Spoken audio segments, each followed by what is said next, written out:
Every school has its ghost stories, but Crescent Hill Public School had only one. It wasn't a tale of a vengeful janitor or a heartbroken student. It was simpler, quieter. The rumor was that room 47 wakes up after midnight. Of course, no one really believed it. It was just something kids whispered in the hallways between classes, a story to make the younger students jump. But Ayan believed it, or at least, he wanted to. He was a quiet kid, the kind who found more comfort in the strokes of a charcoal pencil than in the noise of the cafeteria. He often stayed late in the art room, lost in his drawings, long after the final bell had rung and the hallways had emptied. One rainy Tuesday evening, this habit caught up with him. Engrossed in finishing a detailed sketch, he didn't hear the janitor's final rounds. He didn't hear the heavy click of the main doors being locked. By the time he finally looked up from his paper, the school was blanketed in an unfamiliar silence. The only sound was the rhythmic drumming of rain against the large windows. His art teacher had accidentally locked him inside. The hallways, usually bustling with energy, were now long dark corridors. The emergency lights cast strange, elongated shadows that danced on the polished floors. The whole building felt like it was holding its breath, waiting. Ayan felt a shiver that had nothing to do with the cold. At first, he wasn't scared, just annoyed. He packed his sketchbook into his worn backpack, the rustling of paper sounding unnaturally loud in the silence. His plan was simple: walk to the front exit and find a security guard. Surely someone was still on duty. He started down the main hall, his footsteps echoing softly. The lockers stood like silent soldiers, their metal doors reflecting the dim, flickering lights. He passed the library, the principal's office, the science labs, with their skeletons grinning in the dark. And then he approached room 47. He'd walked past this door 1,000 times without a second thought. It was just another classroom, always locked after school hours, its windows dark, but tonight was different. He stopped.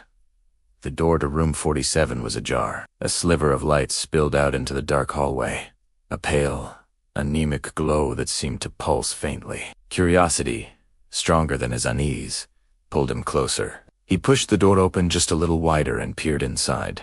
The classroom lights were on, but they were dim, hazy, as if they were exhausted. The desks were arranged in neat, perfect rows, their wooden tops gleaming under the weak light. Everything looked normal, yet a deep, unsettling wrongness hung in the air. It was a feeling more than anything else, a pressure, a weight. Ayan took a hesitant step inside.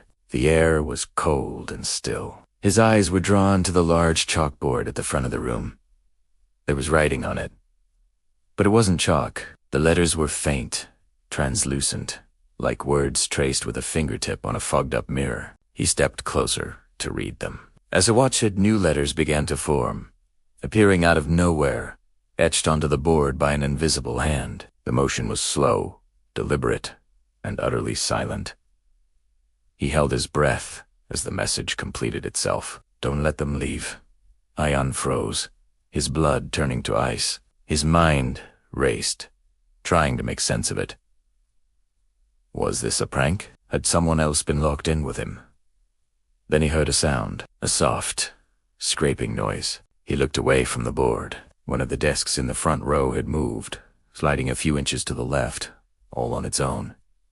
Then another desk shifted. The scraping sound grew louder, more confident, echoing through the silent classroom. One by one, the desks began to move, turning and sliding across the floor as if being arranged by an unseen force, forming a slow, deliberate circle in the center of the room. The ceiling fans overhead began to spin, their blades cutting silently through the still air, even though the wall switches were all off. A stack of loose papers on the teacher's desk lifted into the air, fluttering and swirling as if caught in a breeze that didn't exist. They danced in a lazy vortex, as if someone was walking right through them. Ayan's heart hammered against his ribs. He wanted to run, to scream, but his feet were glued to the floor. His gaze swept across the room, past the circling desks, past the floating papers, to the very back row. And then he saw it. A figure was sitting in the last chair, by the rain-streaked window.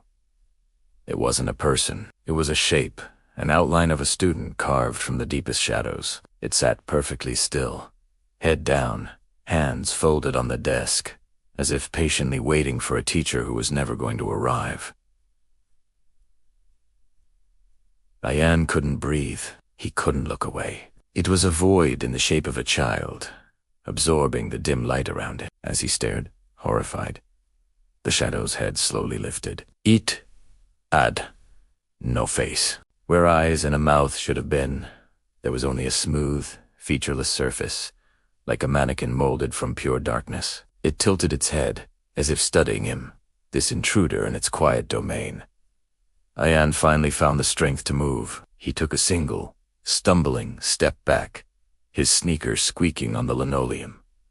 The sound was a gunshot in the oppressive silence. He tried not to make a sound, not to even breathe. The shadow stood up.